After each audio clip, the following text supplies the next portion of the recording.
Good evening, everyone, and good afternoon, Dr. Simard.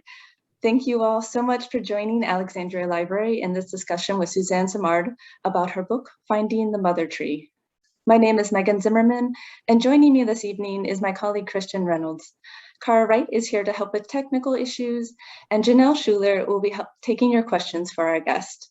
I want to thank Maria Mann, Senior Publicist at Fortier Public Relations, for helping to coordinate tonight's discussion. And thank you, Dr. Simard, for taking time out of what I can only assume is an ever-increasingly busy schedule to chat with us. Well, thank you for having me. It's my delight to be here. If you are having difficulty with your connection tonight, please use the chat box to contact Kara. And if you have questions you'd like to ask Dr. Simard, please use the Q&A feature. Both of these can be found along the bottom of your screen, and you can click on the icon to open them up. This talk is being recorded and will be made available from the Alexandria Library's YouTube page. To introduce Dr. Simard this evening is the Executive Director of the Alexandria Library, Rose Dawson. Thank you, Megan. Good evening. Finding the Mother Tree, Discovering the Wisdom of the Forest follows the life of Dr. Suzanne Simard among the trees. Dr. Simard introduces herself to us with her family's historic connection to the forest as loggers, her childhood filled with adventures of camping and hiking, and eventually to follow in the footsteps of her ancestors into forestry. Her quest to understand why saplings, which had been planted by the forestry companies, performed poorly, drew her focus away from the overstory to the story under the soil. She pursued advanced degrees in forestry to study the mycorrhizal underground networks between trees and fungi to develop a growing understanding of the reciprocity and cooperation happening in the Douglas fir forest of British Columbia. In one quote from the book, which I love, she said, "In making the mycorrhizal network map, I thought we might see a few links.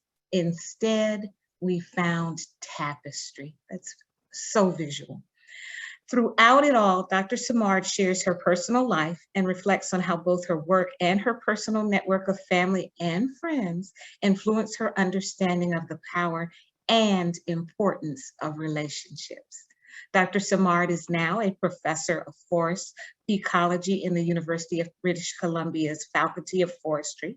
She has been featured in several documentaries, has published over 200 peer-reviewed articles, presented at several international conferences, and her TED Talks have been viewed by over 10 million viewers worldwide. Welcome, Dr. Simard. Thank you so much. Thank you for that introduction, Rose. Thank you, Rose. Dr. Simard, before we get started, Christian and I wanted to take a few moments to share the impressions we had when we read Finding the Mother Tree. One of the first things that struck me was the closeness of your family to your work. You began your early research by conducting experiments with your sister, and along the way had help with from your mother, your father, and your brother. Your life's work was nurtured by your family's support. And then as your daughters grew, you were able to pass what you had learned on to them. These two aspects of life, work and personal, which can feel separate, seem to be a source of encouragement for one another. And then about a year ago, the Alexandria Library joined a network of climate resilient hubs. It's been a privilege to be connected to libraries and organizations sharing ideas and resources to help our own communities prepare for climate change. And this way of working together reminds me a lot of how you describe forest relationships, mother trees, and the life-giving networks, even down to the same language.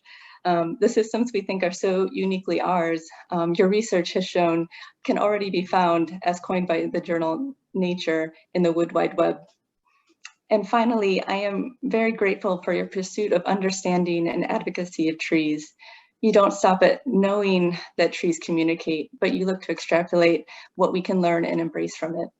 In the beginning of your book, you write, "The scientific evidence is impossible to ignore. The forest is wired for wisdom, sentience, and healing." I love that you challenge us to shake loose how we understand communication and intelligence and the very way we think about our place in the natural world. Thank you. Thank you so much. That's lovely. That's a lovely summary.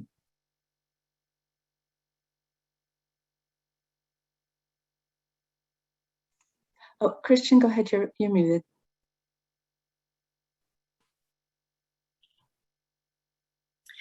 So in your book, you write, speaking out about the stewardship of the land felt like a chief purpose of my life. You hinted at ways in which men in the forestry industry tried to intimidate you when you shared your findings with them, especially when you were a very young woman, and I'm sure it went much further than you related in the book. So I just wanted to say I thank you for persevering despite that and your own natural introversion. And by persevering, you've really made a difference in the world. So much of what you related can be extrapolated to other parts of our lives. Your experiments have proven that mature trees in the forest support their direct offspring by sharing resources through underground mycorrhizal networks, but they also promote diversity by sharing resources to a lesser degree with other trees, even those of other species. This cooperation helps to create a healthy forest, and it seems that we people should keep this in mind in our interactions with other people, other countries, as well as the environment. I really appreciated that you gave credit to the indigenous people for understanding about these underground relationships long before Europeans colonized America. It was impressive. They learned this through careful observations and their close relationship to the earth. Their stewardship of the forest reflected this understanding, and I found the deep connection that indigenous people have with their natural surroundings is inspiring. And to the audience, for those who haven't yet read the book, I want to assure you that it's written so that non-scientists can read it and understand it, understand the work that Dr. Simard did. So now we'll start the questions. Dr. Simard, the term mycorrhizal network runs through your book and is at the heart of your research. So can you start by telling us what the term means and how it is central to your discoveries?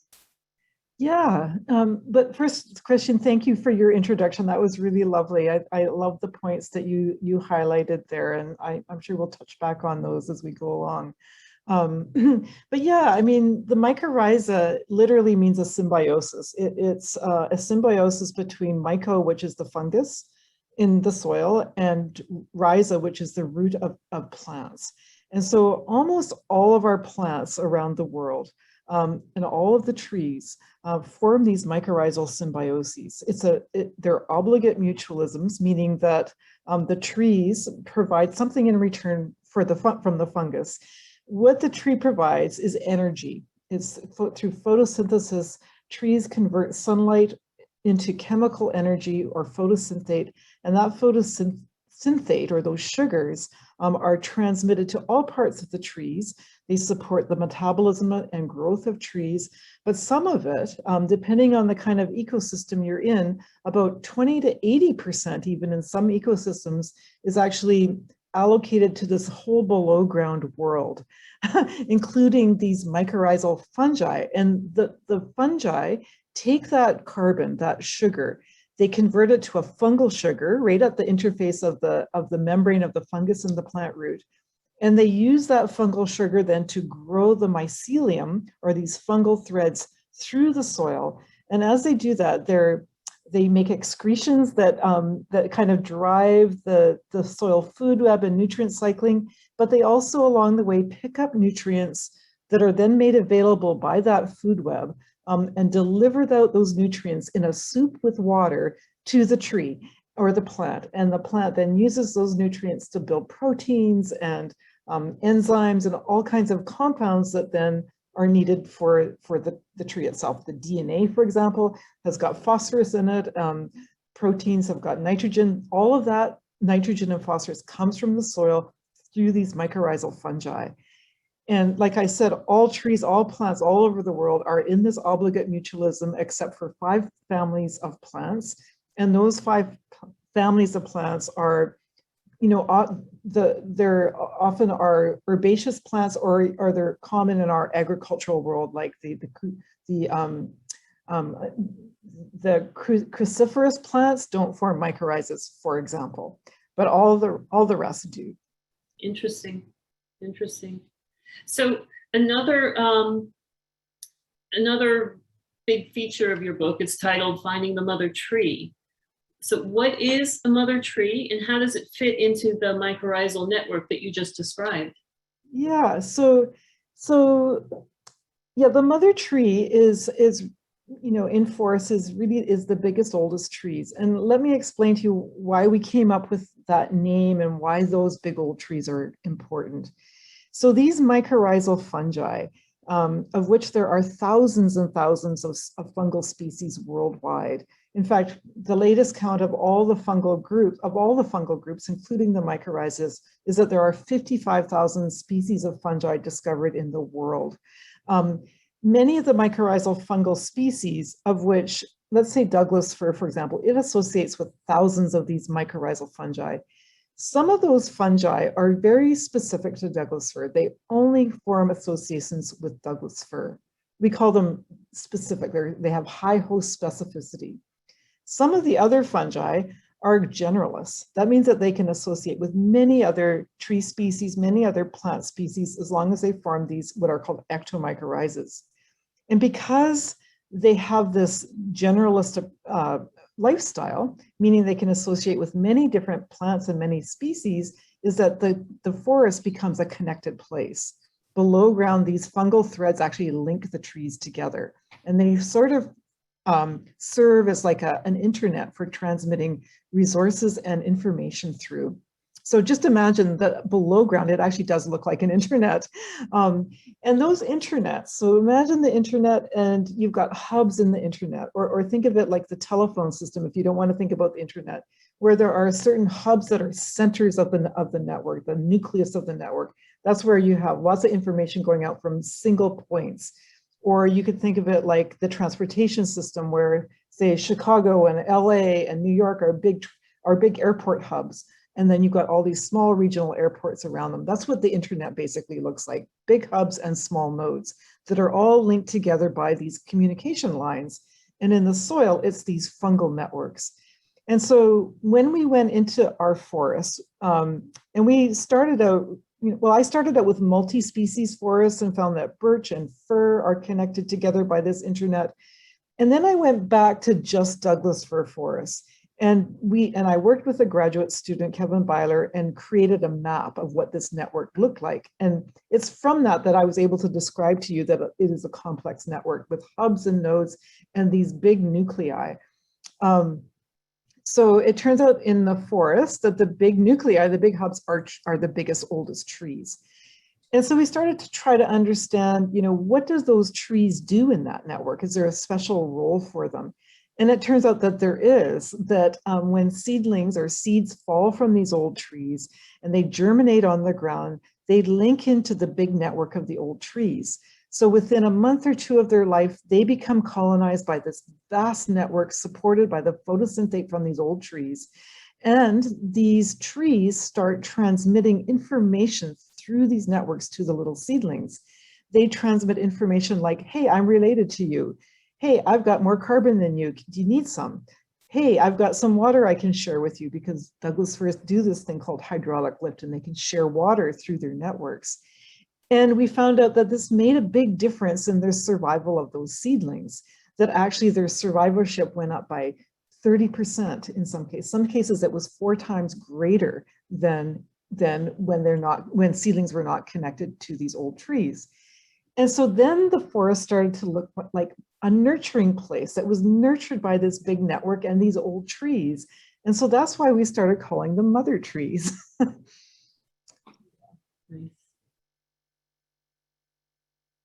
I love that idea. That's so wonderful.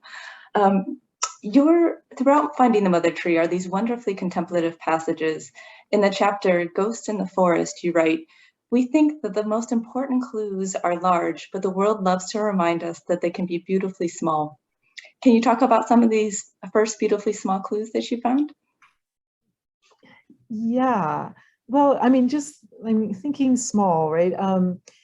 If you've walked in the forest, and we all are, in awe at these big trees. And of course, we interact with them more on our level because we're not the same size. We're a lot smaller, but their eye height, we can see their leaves, we can smell them. We're very visual creatures as human beings. But below ground, or even on the surface of the soil, when you start looking around, you start seeing leaves that are decomposing on the forest floor. You might see some orchids popping out of those leaves. Then if you look a little closer, you'll see maybe some mushrooms down there. Some of them are very colorful, bright red, some are bright yellow, some look like peaches.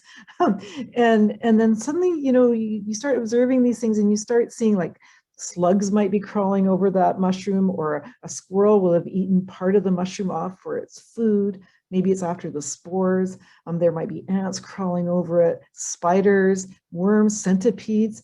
Well, and you start looking, you start realizing that all of these things are interacting like a little city down there. But you have to look closely to see that. And then if you push away some of that litter, some of those leaves, and start digging around in the forest floor, you start to see these little threads. And this is like, as a young student when I was 19 or 20, this is what I was doing. I was going, oh my God, there's all these different colors of fungal threads. It's like sewing threads almost, pink ones and red ones and blue ones and white ones, and all entwined together. And if you dig a little further down, you start to see, wow, the soil is packed full of these threads. And that's where this tapestry comes from. It's like a great big woven quilt down there. And, and they're so tiny that most of us don't see until we start looking like that. We can dig even deeper down, and what my students and I do is we collect some of those fungi and we look at them under the microscope, and we can see under the microscope, there's all these features like little cystidia, these little pointy things, little spores, little hyphae with little septate in them. And then you even look and you can see like stuff moving through the hyphae, like those are sugars and water. And then we can grind them up and we can analyze their DNA, and we start to discover that there are actually thousands of species of fungi there in the soil that we can't see with the naked eye. And so, yeah, we're getting smaller and smaller, and yet the world becomes more and more complex as we start looking at these tiny things. And what these tiny things are doing is they're actually driving our huge biogeochemical cycles. Those are what cycle carbon. Those are what cycle the nitrogen cycle, the water cycle. All of these little creatures are doing all that hard work that is actually making our planet a livable place. So yeah, it is incredible what these little things can do. Yeah, that's fascinating. And this actually leads to the next question, because you do both lab experiments in the lab and then also out in the forest, which has its real challenges. Some of which you described in the book about bears and mosquitoes and all sorts of things. But can you talk about the different challenges that you face when you conduct experiments in the lab versus in the forest? And do you find that they generally replicate what happens with each other in the lab and the forest? And were there any findings in your experiments that took you particularly by surprise? Yeah. Okay. So yeah, the whole lab versus field thing is interesting. As anybody that's working with large creatures like trees, they are massive. Even though I said that's on a scalar level, they're more like us than maybe a microbe. But really, living with long-lived large creatures like that, you have to use special experimental techniques. And so that means, following experiments for a long time, having plots where you manipulate things or follow or measure things over large areas. So for example, like I have experiments that are as large as a football field, right? And I have, one of my experiments, the Mother Tree Project, has got 27 football fields that are scattered between the 52nd parallel and the 49th parallel in British Columbia. That's a 900-kilometer gradient. And the reason I have such a large experiment is across that gradient, the climate varies naturally. And I'm able to use that natural climate gradient as a natural experiment to compare dry climates with wetter, cooler climates so that we can sort of emulate what, or try to guess what climate change will bring in the future to cooler, wetter areas. And so when you're working at that scale with forests, with long-lived creatures, yeah, you have to bring a lot to bear on that. You know, lots of hands on deck, they're expensive. You have to have multiple grants that cross decades. You have to have students and colleagues that are willing to take the wand once you're done and move on to the next generations. For example, my mother tree experiment is a 100-year-old experiment. It's only in its 6th year. So my students, I'm training them now for when I'm gone, that they're going to be looking after it. These are all unique to forestry experiments. And of course, we can't wait 100 years for a lot of our results. And so what I do is I marry my field experiments with smaller lab experiments, or more like greenhouse experiments, where we grow trees, smaller trees that we try to uncover some of these mysteries of, you know, the connection and what do these connections do. We do a lot of that in the lab because we can get answers quickly. And let's say we do a lab experiment where we grow a community of plants that are networked together, and we want to see how water moves from plant to plant to plant.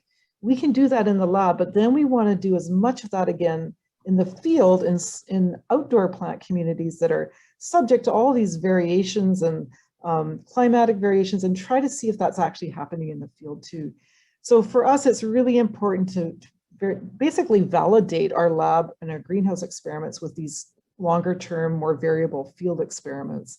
When you do that, it's really powerful. You know, I gain a lot of confidence when my experiments in the field and lab and greenhouse are in agreement.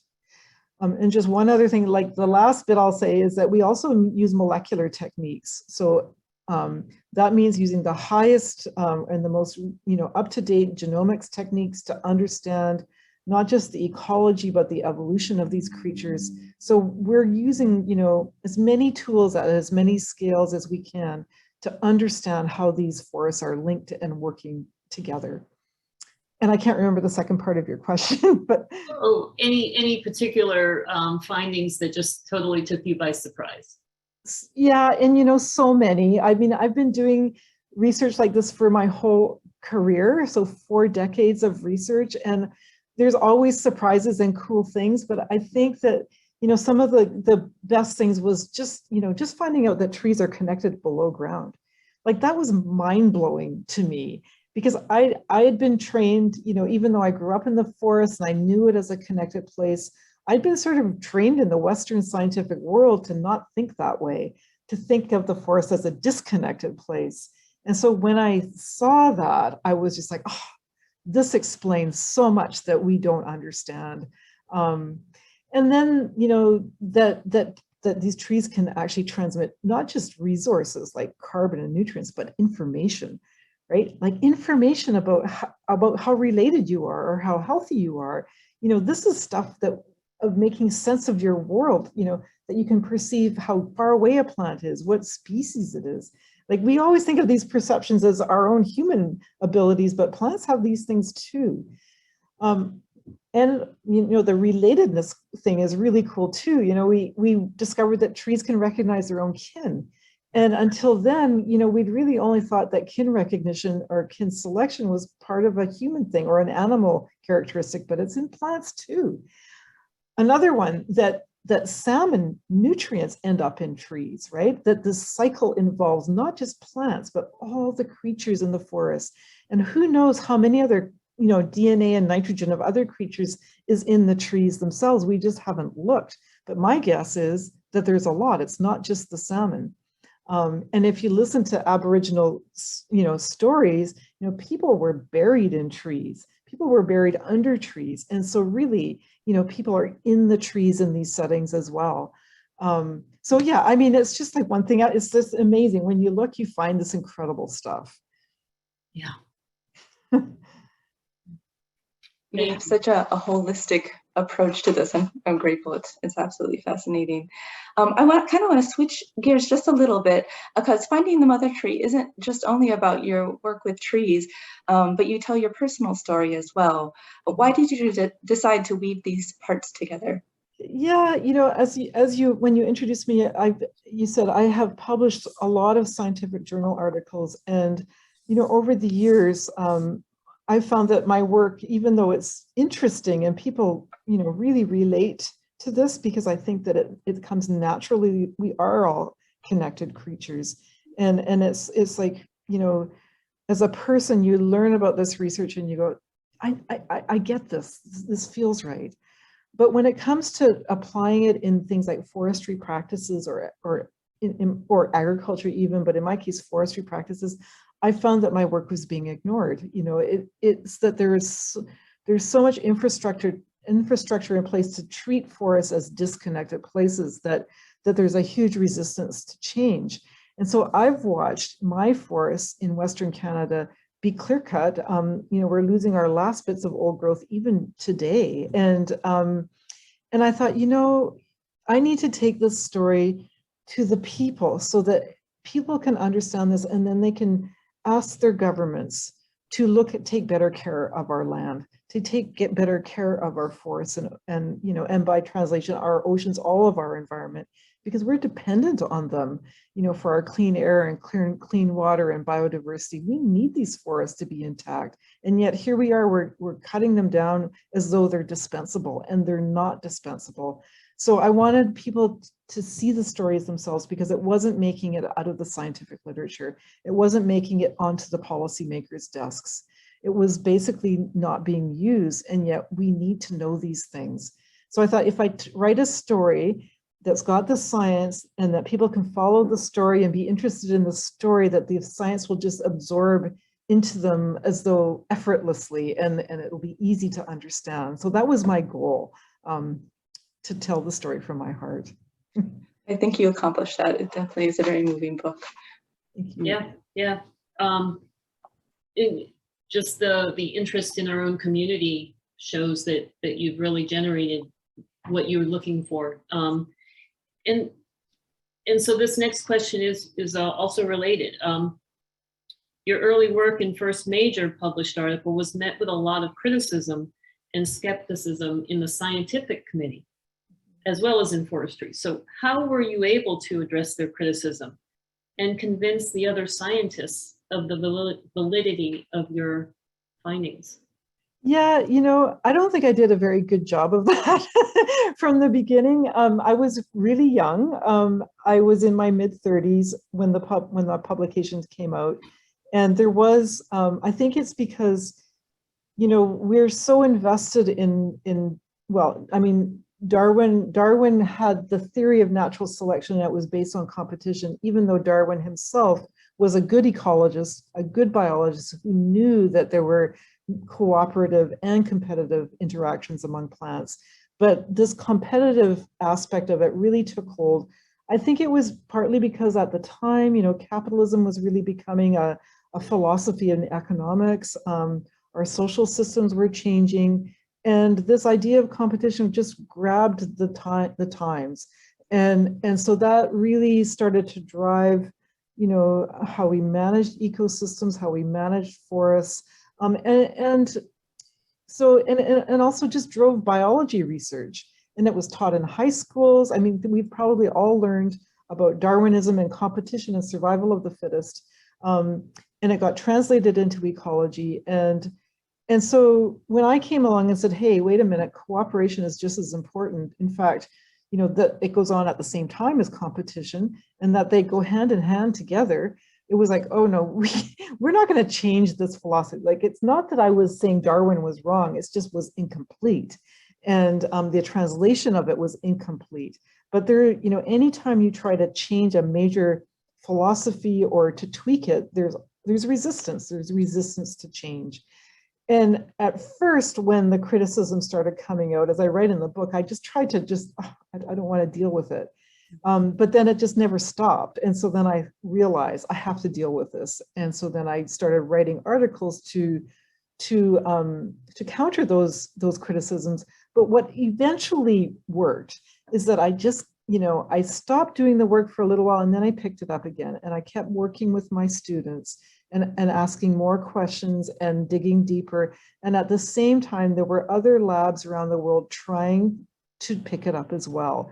And there was a real breakthrough study in China around 2009 or 2010, where a postdoc was working with tomato plants and found that they were connected below ground and sharing carbon, just like I found in forests. And that when one of the tomato plants was injured by a pathogen, it was transmitting messages to neighboring tomato plants. And this to me was like, took the whole criticism and just moved it out of the way and said, hey, we're going to move forward with this. These networks exist, they're important, and here's something else that they're doing that's mind-blowing.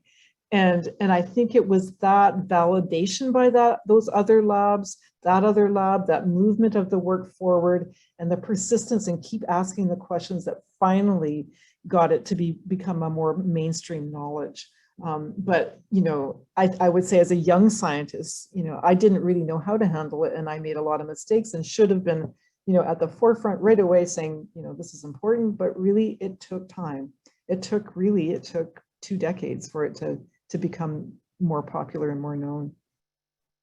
And now, now that it really has entered the mainstream, can you say that there's very much the forestry business is doing to change, and is it a significant amount to change? Well, you know, I would say, you know, again, the practice of forestry and the policy making that drives practice is way behind the science.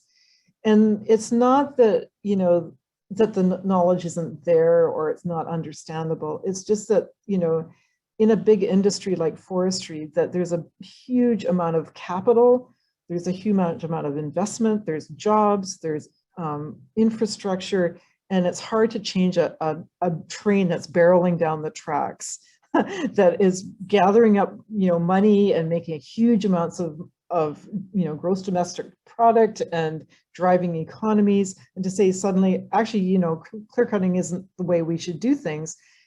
There's going to be resistance, again, just like in the academic community, resistance to change. And so I would say in Canada, where I am, we still clear cut and we still plant monocultures. And right now, you know, we've got huge protests going on Vancouver Island trying to save the last old growth trees from being clear cut. And in fact, a lot of those trees even today are coming down because we're kind of, you know, on the cusp of maybe losing that battle, but maybe we'll win. I don't know. We're kind of, you know, the next few days will tell the story. But yeah, there's huge resistance, and really the changes are clear from a scientific basis. We need to leave these old trees behind, especially old growth forests, because they're huge carbon sinks and biodiversity hotspots.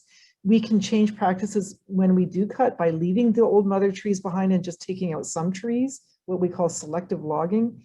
And that will be a huge improvement. And we know enough that keeps carbon in the ground. It keeps our forests healthy to take up CO2. We know that the lichens and fungi and mosses will survive under those environments. We know what to do, and yet, you know, it's just that there's this inertia. Mm-hmm. Yeah. That's so frustrating to hear in so many ways, but I'm glad to hear that there are people who, like yourself and those out there who are trying to stop that and change it. Going back to a more personal question, the chapters where you talk about undergoing treatment for breast cancer and the fears that you faced were among the most moving in the book. During that time, as you continue to conduct research, you came to recognize the connection between life and death, how even in dying, trees pass their wisdom on to the young. You write, this unbroken line between the old and the young, the link between generations, as with all living things, is the legacy of the forest, the root of our survival. How has your work been impacted since your experience with illness? How has my work been impacted? Or, yeah, you know, did you want to? Yeah, your experience with illness, how's that shaped how you do research now or look at things? You know, that's a great question. And just so I'll put a couple of things out. There's many things that have impacted in my life, but one of them is that it actually opened up questions for me to ask. So as I was actually, you know, grappling with, am I going to live or die? Is this it? And my kids were still, you know, they were 12 and 14 at the time. How do I use I've been through and what I know, to ask more questions of the forest, to provide answers to me too, right? So that I could learn. And so I started asking, that's when I started asking about kin recognition. Do these old trees recognize their kin? And if these old trees are sick, what do they tell their kin? And I was grappling with, how do I prepare my daughters in case I do pass on? How am I going to protect them? How am I going to build resilience in them, even if I'm not here? And so I actually started doing experiments asking those very same questions of the old Douglas fir trees and the seedlings growing up around them. And I found out that, you know, as old trees die, they send a lot of their energy directly into their own kin, their children. They also send them information about, you know, if you're sick, this is how you cope with it. You know, and in that real world, it was upregulating their RNA to create more defense enzymes so that they would be surviving through, you know, insect and pathogen attacks. Now we know that that's very common in plant communities, that this messaging goes on. And so, you know, then I was able to say, okay, this is really, even, I mean, I innately knew it as a mother, I needed to protect my kids in that way, but then to see this in the forest, and that this resulted in a healthy forest community with the old looking after the young, that this is what creates a thrifty community, is the elders and the young combining together. And I think that this is knowledge in many of our cultures. We know this. We know we need our parents and our elders to stick around to teach us. And at the same time, we need our kids, you know, as well to inform us of new ways. And it's this sort of intergenerational cycle. It's a big cycle of life. It also asks, you know, I also went on to ask questions about, you know, my own treatments. And I was getting treated with a chemical called Taxol or paclitaxel. Taxol comes from the yew tree. And the yew tree is an ancient tree. It can live to 1,000 or more years, and it produces Taxol or paclitaxel as a defense enzyme itself. So when it gets infected or diseased, it produces this enzyme to ward off that infection. And we use it as a cancer agent to ward off disease in human beings. It works for us too. And so I started asking questions, well, does the community of these old yew trees, whether there's maples and cedars around them, does that make a difference? If they have a healthy community, do they produce more Taxol that is a better defense? And so I'm actually have a grad student right now who is halfway through her doctoral degree asking those very questions of the Pacific yew. So yeah, of course, you know, my cancer informed my research. My research has informed how I behave in my world. You know, of course it's not perfect, but, and we have a lot more questions to ask, but it's been a great, you know, I don't know, it's been a co-evolved thing between me and my science, I would say. Great, thank you so much for sharing that. You mentioned earlier the Mother Tree Project. Can you tell us a little bit more about it? And are there ways for us to get involved? Yeah, so I mentioned this Mother Tree Project is the biggest project I've done. It's the fundamental question is, you know, how can we care for our forests or, you know, manage them so that they remain resilient and productive, diverse and full of carbon and nutrients as climate changes. This is important because our forests, as climate is changing very rapidly, are under a lot of stress. That stress we see in mortality due to drought. We see it in fires that are burning up forests. We see storms like hurricanes that blow down trees. The impacts are incredible. And so I wanted to ask, how can we, you know, how do mother trees play a role in protecting these forests as a whole? And how can we, you know, what I was seeing in our own forest management, which is basically clear cutting and planting single species plantations, how can we do things differently? Because these plantations, it turns out, aren't that healthy. You know, about half of them are full of different sicknesses, even by the time they're 20 years old. It's not a good place to be in. And so I wanted to, my premise was that these old trees are important. How do we save them? How do we keep them, even as we might cut a few trees out and use them for wood and for, you know, for our livelihoods? But how do we keep the forest intact to continue to be productive, even as it gets warmer and drier. And so that's what this experiment is about. We have 27 forests. Each forest is about the size of a football field, and it's generating incredible information already. We already know that we can increase survival of migrated genotypes of trees as we move trees northward or upward to keep up with climate change. We know their survival increases by about 30% if they have the protection of an old mother tree. We know that leaving these old mother trees will protect carbon that's in the ground, which we really need because half of our terrestrial carbon is below ground. And when we take off and clear cut it, we start to decompose and emits into the atmosphere. We know that when we leave these old mother trees that we still have the lichens and mosses, we still have the understory plant communities, we still have old growth dependent species, we still can have marbled murrelets and screech owls and speckle-bellied lichens and rhizopogons, and they're very protective of the whole community. So those are the early results we're getting, and it shows incredible promise of how we can change our practices, which of course, as we talked about, is lagging, but we'll get there. Good for you. Good for you. So we have another question or two, but Megan, should we turn to the yeah, I think so. We've got audience? quite a few questions from the audience. So Janelle, I'm going to turn it over to you.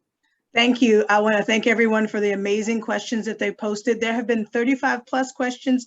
So I am going to say thank you and also apologize because I know we're not going to be able to get to them all. What I've tried to do is to synthesize and summarize some of the questions that you posted. So if it's not your exact question, again, I apologize. And we're going to try to ask Dr. Simard some of the questions that and cover some of the topics maybe that we haven't covered as much in depth. So one of the big topics, Dr. Simard, that kept coming up was one of spirituality. You mentioned your connection and evolving relationship with the indigenous individuals or First Peoples. Can you talk a little bit? There were questions about how your relationship evolved with the indigenous individuals you were working with, as well as how you see trees and their spirituality, that connection. Yeah, that's an amazing question. So I grew up basically, I grew up in British Columbia. I had indigenous neighbors all around me, even though as a child, I had some indigenous friends, but mostly we were predominantly a white community. And then over the years, I've had this opportunity as a scientist to develop relationships, deeper relationships with my indigenous colleagues and friends. And I've built those, we have worked together to build those relationships. And it really is about, building that trust, building those common threads that join us together. And I learned especially from, I was fortunate to get a postdoc in about 10 years ago, Dr. Teresa Ryan, who's a Tsimshian Nation woman, traditional cedar basket weaver and fisheries scientist. And we were just hit it off and started talking about, worldviews. And I was, talking about my work and the frustration with, working with forest industry and sort of like this Western scientific approach to forest management that dissects everything. It reduces everything. It's reductionist. Whereas the worldview of the Aboriginal cultures is more holistic. It's more, it's got a broader perspective. It sees everything as connected, and that we, everything is, anything that happens to one part of a system affects another. And I realized that, in those moments of our deep conversations, that this was the whole missing point. We had missed the point in Western science in reducing everything down. I remember being in lab groups with my professors and being so excited that we could explain half of what was going on. And then we ignored the other half and said, oh, well, we don't understand it, so we'll ignore it. Well, that was where the magic actually lied. That is where we also made the mistakes, because we ignored that magical part, that part that we might call mystical. And that is where the connections happen. That is where the connections between the people and the trees and the fish and the bears, that's the parts that we have not understood. And yet we manage our forests, we manage our agricultural systems, we manage our societies on those linkages we do know and understand, like you know, these cause-effect relationships, and we focus on those, but we do that ignoring the rest. And so that's where the big mistakes happen too then. So if we don't know, for example, here's a good example. If we say, okay, we're gonna manage this forest and we're gonna make a lot of money from this forest and we're gonna cut down all the big old trees because they provide a lot of money. And we're gonna assume that forest is just gonna grow back and be the same, and then we can do it again, cut it again. Well, what we ignored in there was that, one, we need to let these trees grow old instead of cutting down them sooner, because old trees host old other symbiotic species, right? Fungi and lichens, and those little things do all of the cycling of the nutrients. We didn't know that when we were cutting down the old trees. And we ignored it because we didn't understand it. We just thought, oh, it's just that unknown noise, that stuff we don't get. We're just going to ignore that and we'll just continue on. Well, now we know that when we clear cut these forests, that the productivity actually goes down, that we get all these infestations of insects and bugs, and we don't create healthy forests, and it's because we ignored that part. So in talking to Teresa, I realized that's it, right? That is the missing part. It's the indigenous worldview that it is all connected. All these parts are important, that we need to save these parts and the relationships between them and honor them and nurture them. And that's what's going to create healthy ecosystems. And so then over the years, as I, for example, developed the Mother Tree Project, I decided to collaborate with indigenous people in all their own forests. So these 27 forests, we have that many collaborators in the First Nations communities working with us to figure out how to save these trees, and along with it, the medicinal plants, the food plants, the other creatures that are important in ecosystems. So that's kind of how it developed. It came from a frustration of not knowing and seeing what we were doing is wrong, and then developing these relationships and nurturing them. And really it takes, you know, really living with the people and seeing with the people and working with them and building these trustful relationships where you get this magical stuff happening. So, and on we go. Thank you. Connected to that question, there were a number of practical applications. So I'll try to put an open-ended question out there for you, maybe to address many of the questions that people were asking. So basically, given the network and this mycorrhizal tapestry that you described and all of the knowledge that you have gained, what are your recommendations for individuals and what they're calling an unnatural environment? So basically their own backyards. I'm getting ready to plant this tree. What recommendations would you give to individuals for their own little forest, if you will, about how to use that network to their best advantage? Yeah, well, the most important thing is, you know, everything grows out of soil, right? Trees, plants, we need healthy soil. And even like in urban environments and cities where, you know, a lot of these places have been very disturbed, that the foundation has got to be there, this healthy soil. And a healthy soil is a living soil. It's got the whole soil food web, the fungi, bacteria, nematodes, mites, and everything, so that it can properly create soil structure, because soil structure is what holds water, so that the nutrients can cycle and make them available to the plants. And if you don't have a living soil, if the soil has been ignored or destroyed or covered with pavement for a long time, you have to reinvigorate that soil. And so bringing in, maybe you've got to bring in compost. Compost is a great thing. It's got, you know, that living food web in it. So to rebuild the soil. And then diversity is also important. These are very basic principles, but not just diversity in the soil community, but in the plant community too. And to remember that plants do grow in communities. They don't grow alone, right? A tree needs its neighbors and its family around it. Otherwise, they're quite vulnerable. And so in designing your yard or your landscape or your park, that think of the natural companion trees and plants that naturally go together in that particular climatic area, because climate is a major driver of how plants survive and grow with each other. So learning about the local forests or natural grassland community or shrubland, and trying to repopulate with native plants into this healthy soil that you've created.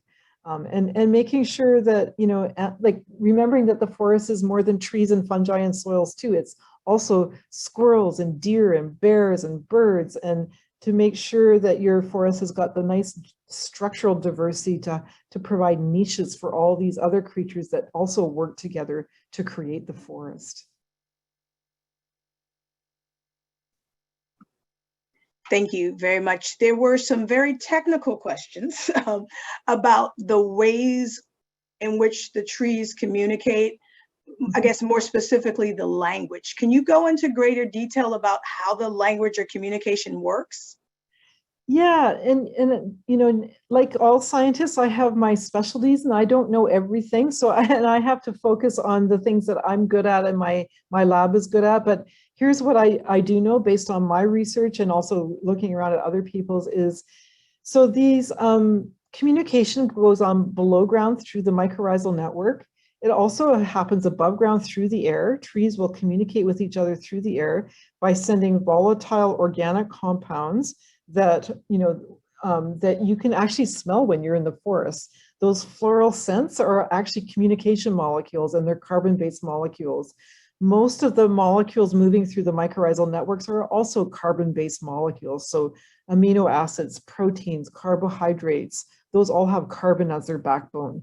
And so as a, you know, in my world of looking at the chemistry of what's moving, it is the language is based on carbon. And so that's the backbone, and there's all kinds of chemicals or compounds that are created out of carbon that are moving back and forth through the air, through the soil. Decoding that language is not something that I've gotten very far on. Mostly I'm an ecologist, and so I sort of look at the larger picture impacts of these things, and then I trace, like I use carbon a lot as a tracer, an isotopic tracer, and I watch it move through ecosystems. And then other people who specialize in the more biochemical levels are unraveling what exactly those compounds are. And so when we talk about the language of the trees, I often think of it as the chemistry. What are those compounds? What are the words? And you know, we know little bits about it. We don't know everything about it. But you know, carbon is an important, essential component of that language. Thank you. I think we may have time, and correct me if I'm wrong, Megan and Christian, for maybe 2 more questions before wrap up and any final thoughts. There were a number of individuals, and I know Megan asked a little bit about this before, who were desperate to know what types of similar work is being done on US soil and how you might connect with them here, or how we might connect with them here. Yeah, you know, a lot of the work on volatile communication has been done in the US. So those scientists are actually in California and Washington. And, you know, there are a lot of great mycologists in the US. In fact, I did my PhD at Oregon State University, and I learned from the masters at Oregon State on fungal networks and communication.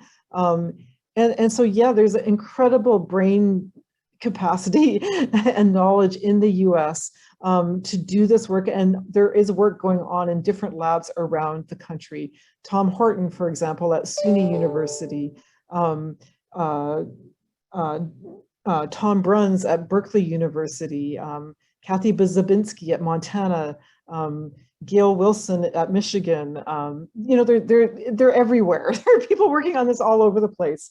And as for forests in the US, your forests are really, you know, they blend in with our Canadian forests. So there's boreal forests that move down into, you know, the upper states in the Midwest. There are temperate forests like the redwoods and right into the oak savannas, and the mixed broadleaf forests in the east are all very similar to our forest. The Pacific Northwest is an extension, extends all the way up into Alaska. So these forests all have in common that they all are dependent on these mycorrhizas. They all form networks.